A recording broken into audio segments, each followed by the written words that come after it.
This week on Longshot TV. Got some nice trail cam pictures, so we got the old Matthews in hand, and we're going to set tight and let's see what happens. Yeah, I definitely had a shot opportunity on this deer, but he just wasn't the right one. Old Big Brow, he was definitely unpredictable. It was just a perfect afternoon to see a big old buck slip out. All of a sudden, had this really nice buck come out the bushes, and he's just cruising through there nice and easy, and this one really nice buck steps out. There's a buck, there's a buck, there's a buck. He's definitely over 150. Another big buck pops out. So I carried me a ground blinder, got it set up, kind of look out the window to see a little bit. Only thing I see is a big set of antlers. As you know, it's not easy pattern any big whitetail buck, but old Big Brow, he was definitely unpredictable on where he was going to go or what he was going to do. We had two different farms we had trail cam pictures of him on. They were actually about 2.5 miles away, and Big Brow would show up on this farm for a week or so, and I'd get pictures of him. All of a sudden, you know, I'd hunt there and stuff, and then he'd disappear, and wouldn't see him for a while. He'd been on another farm. I'd get pictures. Hey guys, it's October 20th. It's about 5 o'clock in the afternoon, a little later than I like getting in here, but me and Ryan was working on other farms today on some different camera sets, and got in here a little later, but anyway, we barely got set up here, and we had some does underneath the tree feeding. We got some really nice bucks working this farm right here on these edges. Got some nice trail cam pictures, so we got the old Matthews in hand, and we're going to set tight and let's see what happens. So I'm putting my time in here on this particular stand. I'm seeing some does cruise by the tree stand. I'm fairly close, within 20 yards, easy shooting range. I'm just hoping and praying they'll drag a real nice shooter buck by, hopefully Big Brow.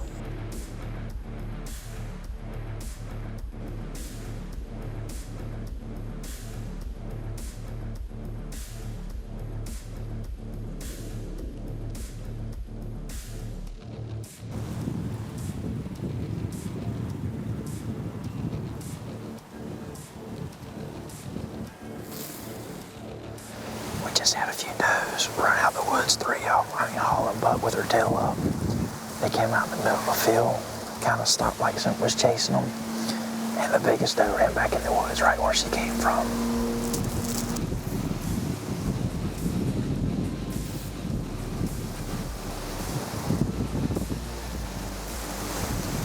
So as I'm sitting there and it's getting later in the afternoon, I hear some movement. It's real thick where I'm actually sitting at. I'm on the edge of a big old CRP field, and I'm sitting in the corner of some real thick woods that's really thick and deep, goes a long ways. And I didn't know it was a squirrel bouncing around or what, but it sounded a little heavier than a squirrel. It was just so thick, and getting late in the evening, I couldn't pick up no movement at all. So a few minutes went by, and all of a sudden I caught a movement.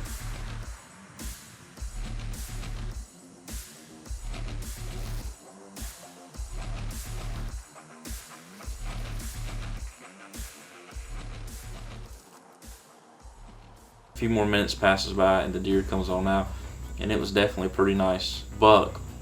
It was real late then, it was hard to make him out, but he looked like a 2.5 to 3 year old buck of, you know, really nice young buck.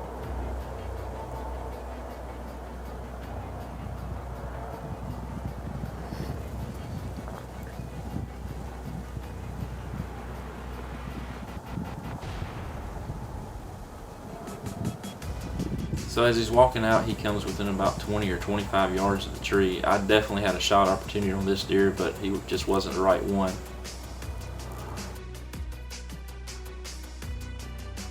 Old Big Brow, he was definitely unpredictable on where he was going to go or what he was going to do. We had two different farms we had trail cam pictures of him on. They were actually about 2.5 miles away, and Big Brow would show up on this farm for a week or so, and I'd get pictures of him. All of a sudden, you know, I'd hunt there and stuff, and then he'd disappear, and wouldn't see him for a while. He'd been on another farm. I'd get pictures. We're back in the same set that we were in yesterday evening. We had a real nice buck come out here, Stephen. Not quite what we're looking for. There's a lot better one in here we're after. It was just a perfect afternoon to see a big old buck slip out.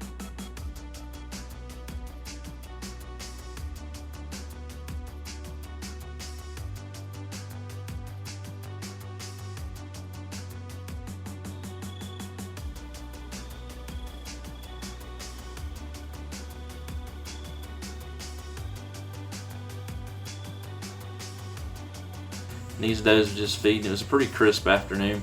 All of a sudden had this really nice buck come out the bushes, and he just started running this doe all over the field. He's a shooter, isn't he?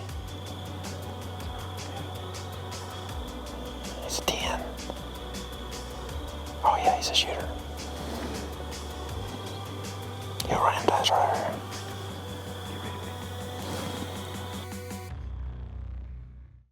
Before the break on Longshot TV.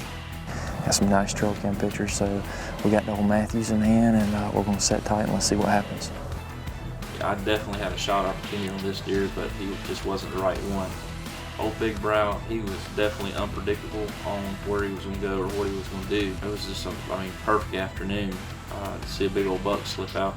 All of a sudden had this really nice buck come out the bushes, and he just started running this doe all over the field. I had it in my heart. I was wanting to try to get an opportunity to shoot Big Brow. I mean, the deer just meant a lot to me, just a relationship with him over the years. But this deer was definitely one I wasn't going to turn down. He was probably a 160-inch 10-pointer. He was every bit of that wide. Just a really nice deer. We only got about 10 more minutes of camera light left, so let's hope he runs one on over here. I bet he ran at that doe for 15-20 minutes right there. Just the steam was just blowing out of his nose where it was pretty cold. Oh man, he's dogging that doe. He was probably 250 yards out, and he had to really we had to get some does definitely coming our way, or he had to have a change of heart and start moving pretty quick to, have him within camera light to make the shot in to get him on film. I get a call from Wade. He's got a spot open up there at Tall Tine and invites me up, and he says he's got a bunch of nice deer located. They've got them on camera. They're seeing them right regular. First day we hunt on this ridge. There's a creek bottom down through there, and we're on a ridge, and then there's a ridge on the other side of the creek, and the deer absolutely funnel right through there. That first morning had a probably, I don't know, maybe a 130 buck come 20 yards from the stand, and we didn't catch him on the other ridge, but once he got in that creek bottom and started working up towards us, we got the camera on him, got our eyes on him, and he's just cruising through there nice and easy, and as he passes by, I know this being the first day, I'm not going to draw back on this deer. We've seen one 8-point come down this ridge, across the creek, and up this other side earlier this morning. Not seeing anything else. We decided about lunchtime we were going to change spot. We had planned to go out to the back of this CRB field that's probably, 500 yards away. Wade said there's been a couple of shooter bucks seen there the last couple of evenings. So we're going to go ahead and back everything up, head over. Late that afternoon we start seeing some does work out in the field, and actually see this one 8-point, 100 or so yards off, cut across the field. We'll get some more does on the hill, probably 250 yards off, and it's getting to be, later, hour or so before sunset, and as we're watching those does, this one really nice buck steps out. There's a buck, there's a buck, there's a buck. Hey, this is a shooter, this is a shooter, this is a shooter. Over there on the hill. So he actually cruises around them does, messes with them a little bit, goes back in the woods, and 10 or so minutes later he comes back out and works across the whole field, right across the middle of the field in this little bottom. And all we can do is just sit there and wait the whole time. I grunted at him a time or two, but he was just too far off, wasn't interested in us.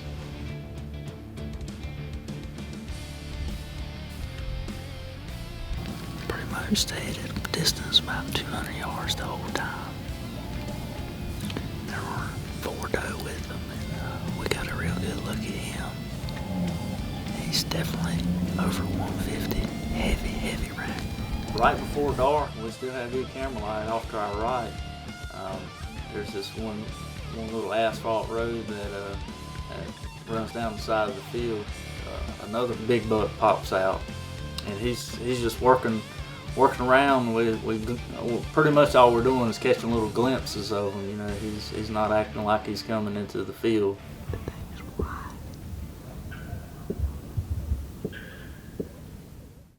Before the break on Longshot TV.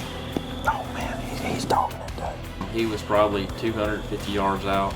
Deer absolutely falling right through there. He's just cruising through there nice and easy, and I know this being the first day, I'm not going to draw back on this deer. This one nice, really nice buck steps out. There's a buck, there's a buck, there's a buck. He's definitely over 150. Heavy rack.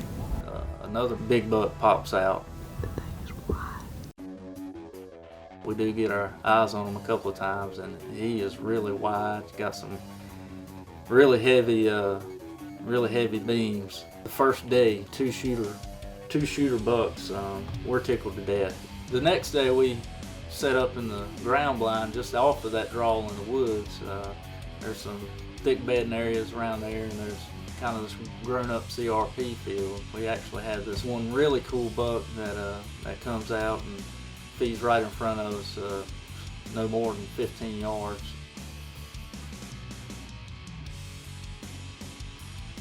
Main frame 8, and then he's got one brow tine that's got just 3 little points on it. Really cool buck.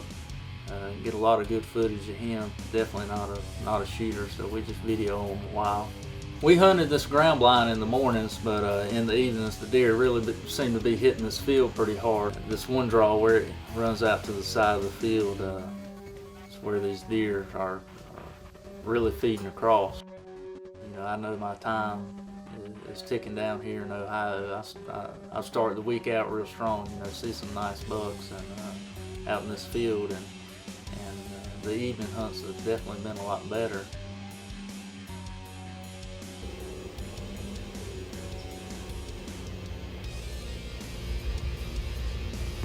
You know, I hate moving a lot, but you know, I'm just pretty much following what I'm seeing, and these deer are falling right through this drainage area. We get a lot of deer movement coming across and get some right up underneath us, but big brow doesn't show up. You know, it's been an awesome time here in Ohio, but it's back in Wade's hands now. Let's see if you know, him or one of the other guys can get a shot at big brow, because he's out there and he's a nice one. He'd be a nice one to take. So Adam just left camp here in Ohio, and now I got this deer big brow in my hands. I've actually had a history with this deer for the past 3 years. This year, you could pattern him a little bit easier because we've seen him more and more on this one farm that Adam's been hunting. I was putting my time in on the stands and bouncing back and forth on the field edges where I had Adam hunting. He had so much field there in that CRP field. The deer were really hard to interrupt to get on. They were just bouncing around everywhere. So I had to make a decision where I thought this deer was bedding coming out at. And I felt pretty good about it. Felt like I located where he was, you know, narrowed it down to, you know, a couple different spots. So I carried me a ground blinder, got it set up, brushed in real good, trying to spend as little time in there as possible. Didn't want to disturb the woods too much there. I just got settled back in a ground blind here this morning. It looks like it's a perfect morning as far as the weather. We got a heavy frost on the ground and no wind whatsoever, so it should be a really good morning. Let's hope we can get the big boy to come out that thicket and show himself. So it's a really quiet morning, as it's starting to break day. You know, the woods comes alive. You start hearing all the little birds chirping, and this seems like a great day. I could just feel something good was going to happen today here. I have a big old doe and a yearling come out. They're just kind of feeding around in front of me for a little while. It seems like 15-20 minutes pass by.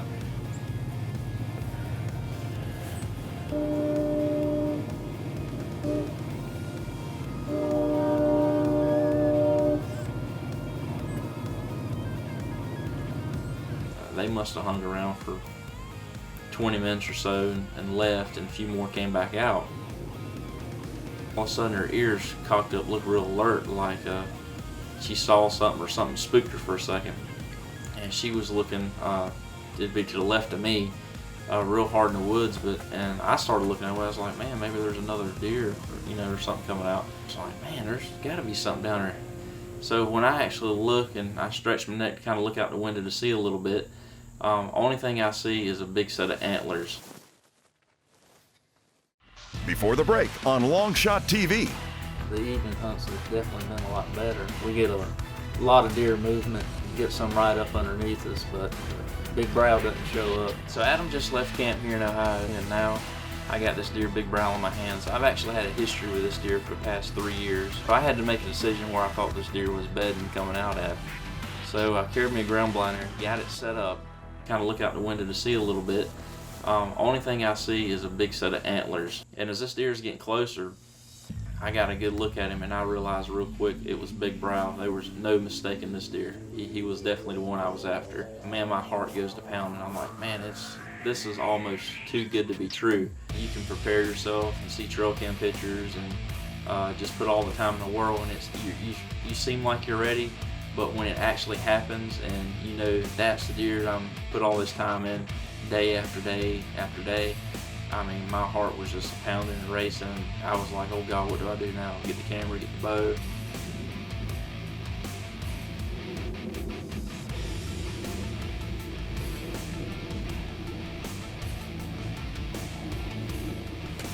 I got the second angle camera turned on. I got the big camera on him. I got my bow, wanted to make sure the arrow was locked and loaded. I checked that like 2 or 3 times. Just didn't want nothing to go wrong.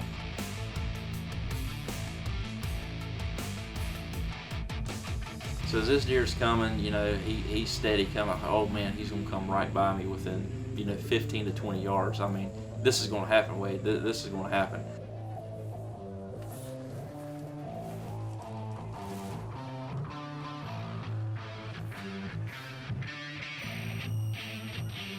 He acted a little alert and nervous, like, I don't know, was he acting that way because the doe's right there, and the doe looked still nervous, like he was about ready to run her. It was the rut. I didn't know what was about to happen, but he was definitely a little edgy.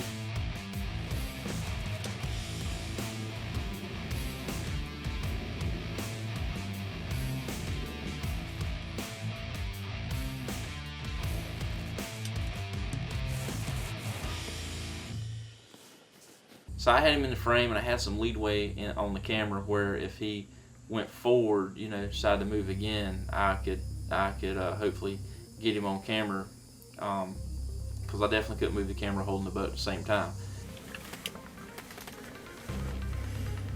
So I got the camera position right on him, and I got ready. I drew back, and he started to walk, and I was like, oh gosh. So I grunted at him and went, Merritt. He locked up, and he was all alert. Merritt.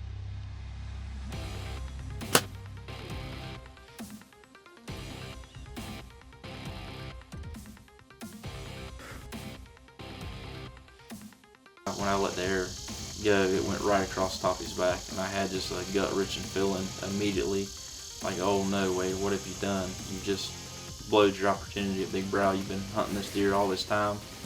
Just went right out the window.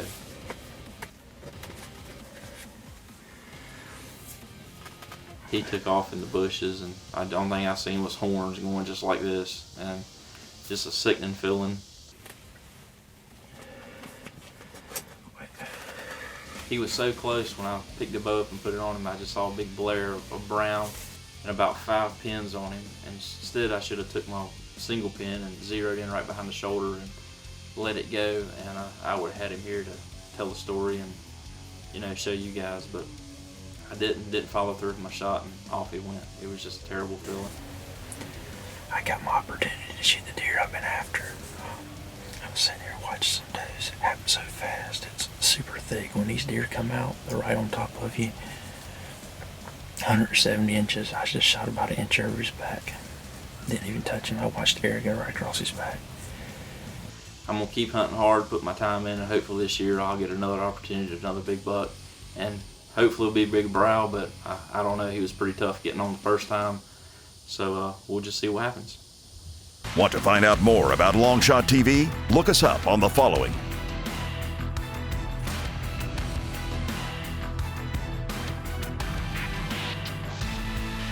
Special thanks goes out to our friends and partners at Country Boy Outfitters.